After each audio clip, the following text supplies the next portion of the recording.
everyone, my name is Voodoo, and in this video, I'll be going over a MYTHIC Plus guide, giving you guys talent builds, rotation, stats, gear, consumables, as well as doing a bit of an overview of our defensives and our utility to help you guys succeed in MYTHIC Plus in Season 2 of Dragonflight.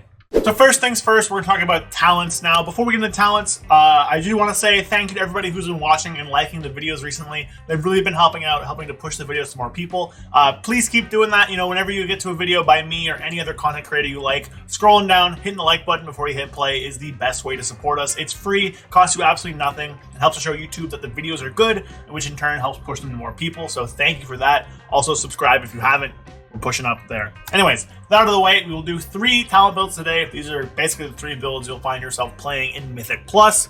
Havoc does have a few options in terms of MYTHIC Plus builds, so don't really feel like you're locked in any one of these. Each of these builds can perform well in different scenarios, and obviously I will outline which scenario they're best in, and of course, all talent imports will be down in the description below. So, with that out of the way, first up, it's going to be Glaive Tempest. So this build is a bit more like our single target raid build. It's pretty simple, pretty easy to understand. Its strength here is Glaive Tempest gives you a very strong, consistent, small pack, like 3 to 5 target AoE button. It happens very, very often. Because of cycle, you end up getting an I-beam basically every 20 seconds, which means you get an I-beam every pack. So you have tons of damage from beam, damage from Fellow Devastation, damage from Inner Demon, and then on top of that, Shadow Destiny allows you to get 2 Death Sweeps per pack, per I-beam, which is pretty good AoE damage, and then you take stuff like Blind Fury in order to deal a little bit more damage. This build also doesn't run momentum. You can drop momentum for, you can do this and swap that there. Wouldn't recommend it. It's not a gain. Fodder is very strong, but you can do that. This point here, Improved Fell Rush, is also usable anywhere in the top of the tree.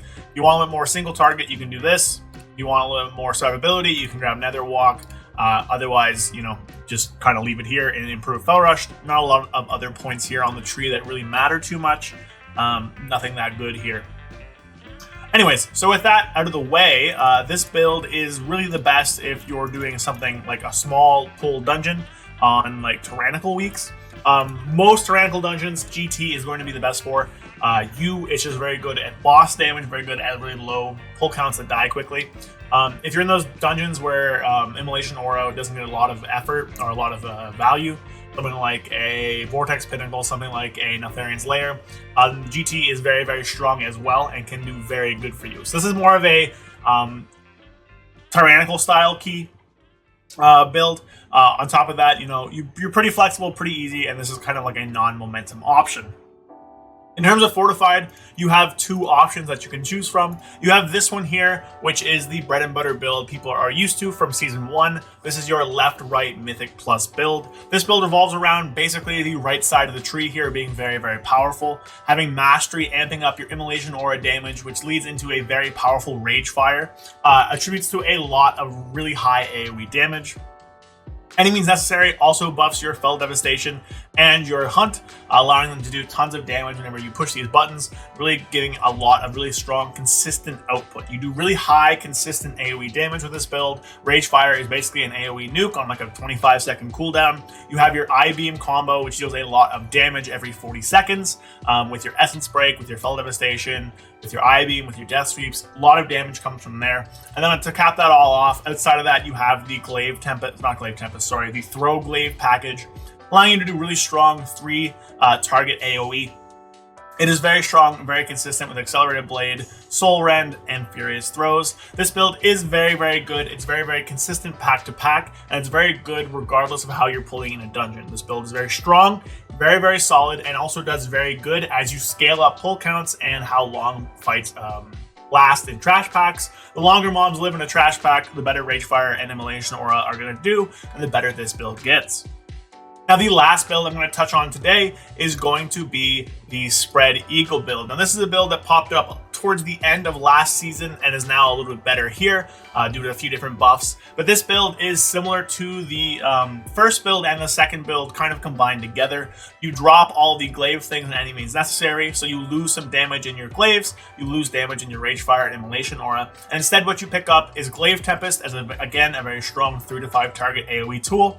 You also pick up Restless Hunter, Inner Demon, and Furious Gaze. And what this does is basically give you a very, very strong, powerful burst window every 3 minutes with your Metamorphosis. Now, the reason that's good is because you get 3 Inner Demon procs off of your Metamorphosis cast, as well as a Restless Hunter empowered Blade Dance with a weaker Rage Fire, but still strong Rage Fire, and then Glaive Tempest. So this build's very good if you're able to do massive AoE every 3 minutes with your meta. Off the top of my head, not a dungeon that comes to mind. But if you're pulling around that 3-minute meta utilization, this build does very, very well. It will lose to left-right build in certain scenarios where you're not pulling around your 3-minute window, where you don't know what the tank's doing, or if packs are going to live longer with Rage Fire getting more value. Your Rage Fire is significantly worse than the Rage Fire of the other build because you don't have the mastery to amp it. Just off the bat here, I have 60% mastery right now.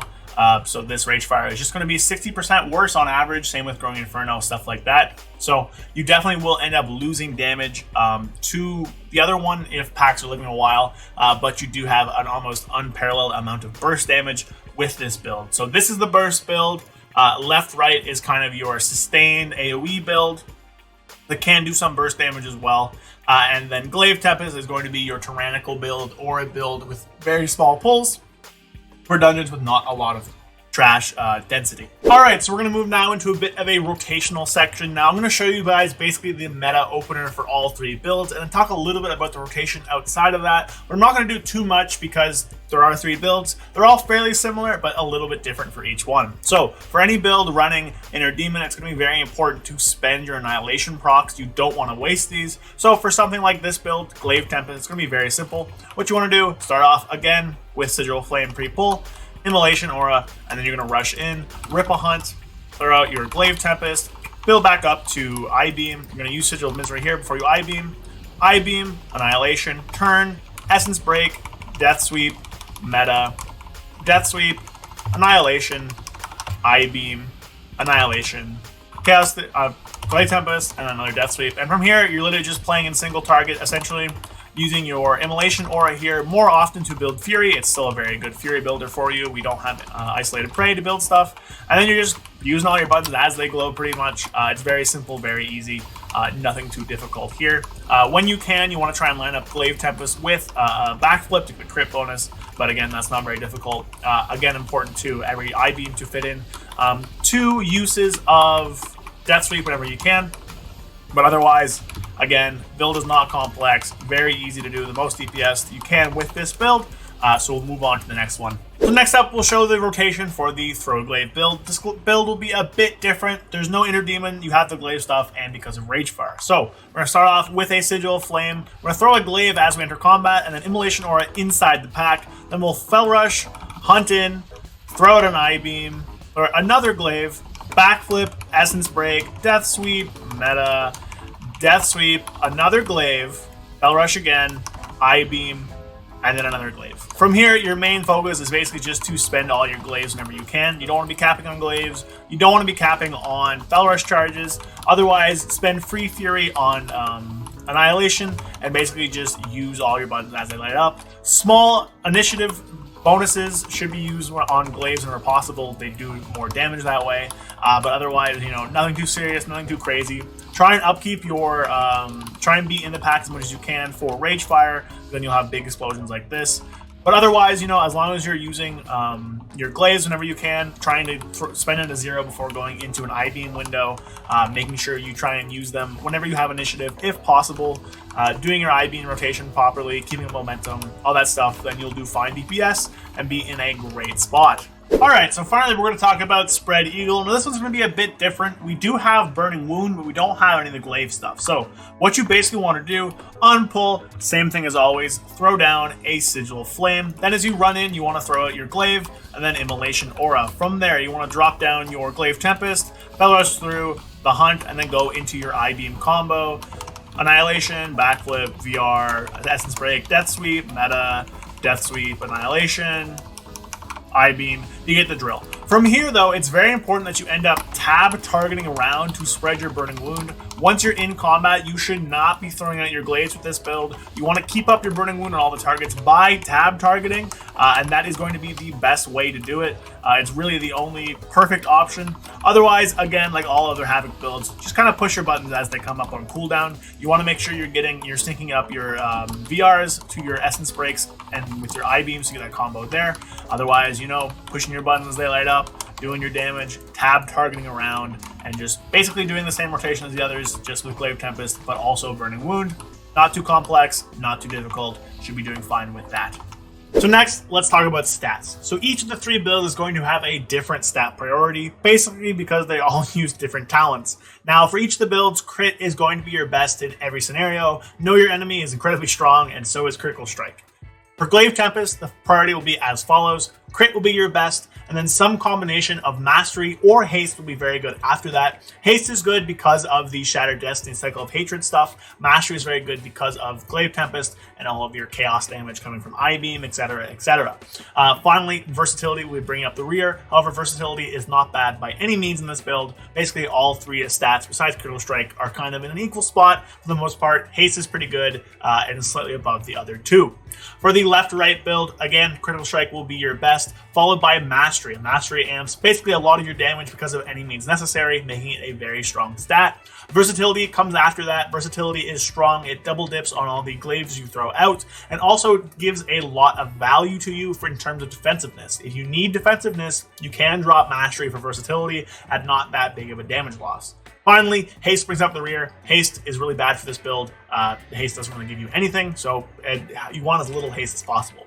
Finally, for Spread Eagle, again, crit will be your best by far, followed by versatility. Versatility gains a ton here because you don't have any means necessary, so the Mastery amp isn't as big for this build. Versatility ends up amping a lot of stuff as well. After versatility is Mastery. Mastery is by no means bad for this build, but it's not the best because of how, just good versatility is, and because you don't have any means necessary.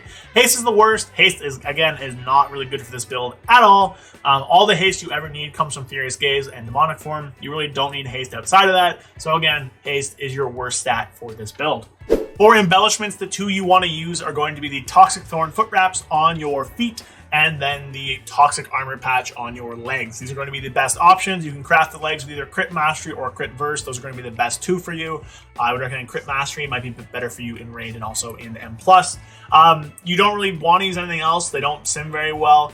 Slimy Boots was recommended a while ago, but that actually gives you negative haste, so don't use that. That wasn't accounted for in Sims. You don't really have a ton of other options. These are just the strongest by a large margin. Something like Sport Cloak could be used, but I wouldn't actually ever recommend doing that. Yeah, it could save your life every once in a while, but realistically, like the damage loss you take to take Sport Cloak is going to be like immense. Dropping either of the 2 Toxic Form foot wraps or the Armor Patch is going to be a multiple thousand DPS loss, which is massive, and it's also going to reduce your single target damage by a large degree as well. So again, I wouldn't really recommend taking Sport Cloak, but you can. But the leather embellishments are just so strong, it doesn't really matter. On the topic of cloaks, I do want to touch on the Sarkareth Cloak a bit. Now, Sarkareth Cloak does give you a minus stamina. It's roughly 30k, 20k stamina loss for a benefit that's not actually that good in Mythic Plus. Basically, the benefit kind of procs randomly, and you can't really control it, and not even that often. So in all honesty, I wouldn't really recommend taking Sarkareth Cloak. If you're doing lower keys that you're very comfortable in and there's like almost no chance of you dying, yeah, Sark Cloak is fine.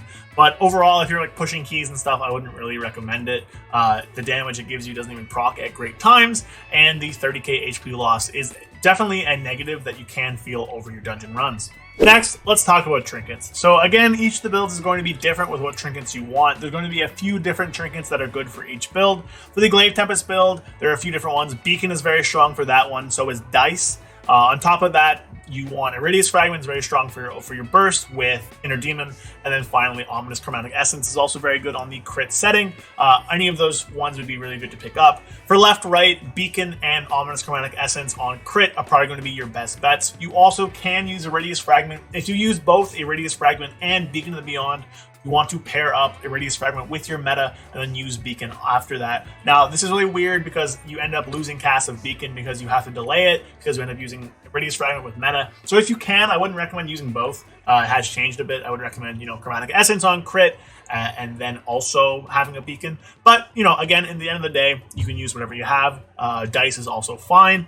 And then finally, for the Spread Eagle build, Neltharion's Call to Chaos actually is very good for this build, as well as Irradius Fragment. Those are your best two. Using Irradius Fragment on your opening burst and then potentially getting a proc leads to incredibly large, insane burst damage. These are the best two for this one. Beacon, again, also fine. Crit, Ominous Chronic Essence, also fine. And finally, Dice, again, just a decent all-around option from Dungeons. In terms of weapons, don't use Krogtus. Just find any crit burst or crit mastery weapon you can pick up, and you'll be in a good spot. Again, don't use Krogtus. I wouldn't really recommend it in Dungeons. Let's move on and talk about Consumables real quick. So for Consumables in Dungeon, you want to just use Ice Vial of Corrupting Rage. If you feel like you're going to die, if you're pushing high Bleeding Edge Keege, you can swap over to the Versatility Flask, and it won't really be that big of a loss. But in most dungeons, you can get away with the Corrupting Rage file pretty easily. For your weapons, you want to use Wafting Devotion. For your rings, probably Critical Strike. And then for your gems, probably high crit, low mastery, or high crit, low verse. Depends on your stat spread. Probably best to sim that. In terms of food, you want to just end up using either Agility if you're putting a feast down, or probably Critical Strike and Mastery, or Critical Strike and Verse food. It's going to be ending up simming you. The secondary stat one's going to be a little bit better for you overall, but if you're just putting a feast down, you're lazy, it doesn't matter, then Agi is still fine for you in the long run. The rest of the stuff, just use Avoidance and Chance. Avoidance is better than Leech. Taking less damage is always better than having to heal up the damage you take, especially as a Havoc where, you take a lot of damage because our defensives aren't great. And then finally, there's nothing else really to talk about. Use the kind of best simming Chest Enchant, best simming Leg Enchant, nothing else too crazy about that. Okay, so to end off the video, I do want to talk about utility that Havoc has. So realistically, our biggest thing is going to be Chaos Brand. As you can see, that's not my thing. As you can see right here, we go up to Demon Hunter, go over to passives. Chaos Brand is our biggest buff by a large margin. This is the reason you want to bring a Havoc.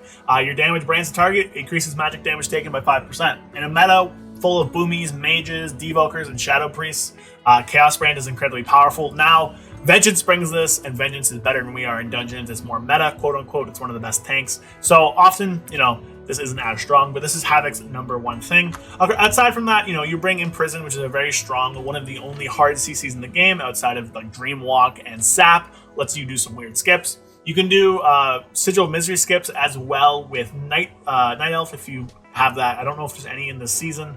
Don't quote me on that, but that is an option. You also have Sigil of Misery, of course, as a stop. However, we use it for damage rotation because of Misery and Defeat. So realistically, you can't really use this as a stop that much. Chaos Nova is a very powerful 1-minute AoE stun. That is very good. And then you also have Darkness, which can let you live some hard-hitting abilities in like dungeons and stuff. Darkness isn't like too crazy, but it is powerful in scenarios where it's strong, like if there's like lots of dots ticking or whatever. It could save you, but again, you also could drop it and it's not that big of a deal. Havoc has a range kick, which is good, 10 yards. You also have a Purge, which is strong. You have an AoE Purge, Arcane Torrent, if you are Blood Elf as well. In your class Spectre, you're not really taking any stuff. You have a single target stun, but you can't really ever take that. It's too much of a damage loss by everything. You do have Mortal Dance, and I will say Mortal Dance is very strong, especially this week on Sanguine weeks. So if you're ever needing to take Mortal Dance on a Sanguine week, you can drop Looks Can Kill for it. It's going to be a bit of a damage loss, but you're actually going to end up reducing the healing target to take if you're with a Pug tank, or maybe your tank's not great at dealing with Sanguine puddles. This will be a ton of healing reduction. So it's actually going to end up being very well and probably better than Looks Can Kill. But again, if you're in a better group or it's not a Sanguine week, then just don't take it. You can't really take Fell Eruption, can't really take Netherwalk. It's just too hard to get to. In terms of survivability, though, basically Havoc has two buttons. They have Blur, if I can find it here. Blur's fine. 1 minute dodge chance with 50% can save your life, and then a 20% DR for 10 seconds. Not very strong. We are definitely weak to one-shots. It's really our worst thing. We also have Demonic Wards, reduces magic damage taken by 10%, so that's pretty strong. And then we have healing through Shattered Souls.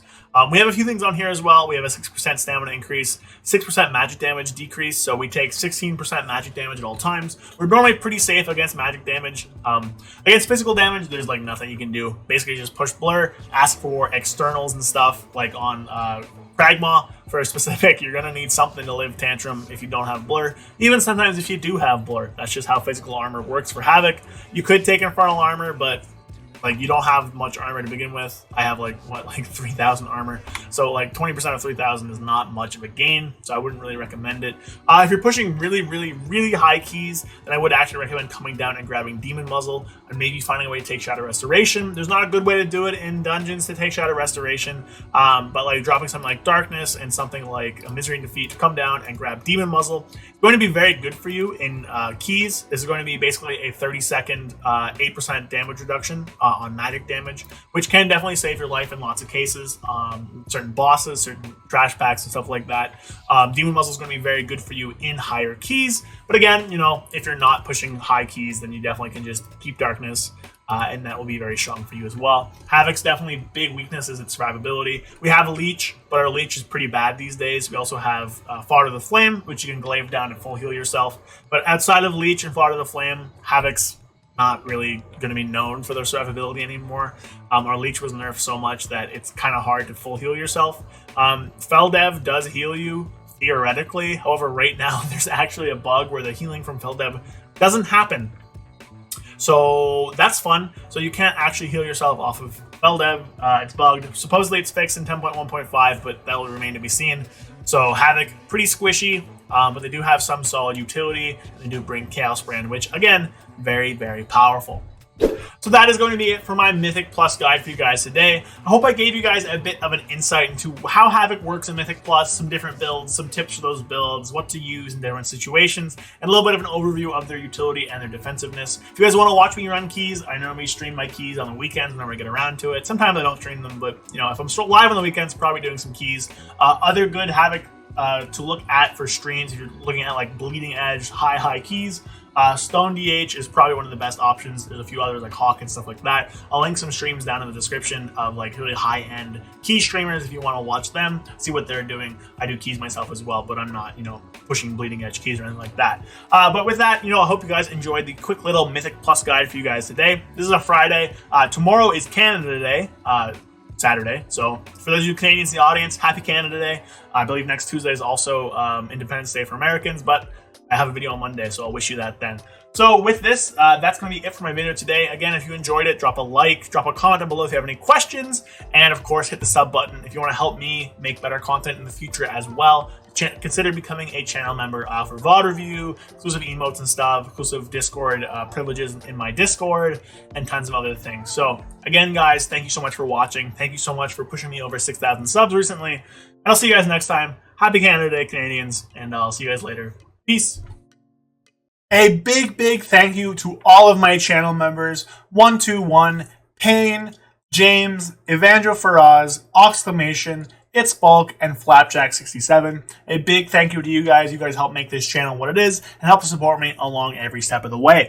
If you guys want to become a channel member, support me while also getting some cool perks like emojis in comments and live videos, VOD reviews, exclusive access to the Discord, and help shaping the channel, as well as tons more stuff, and consider becoming a channel member with the link in the description below. Once again, thank you everybody. Now have a great week. Peace.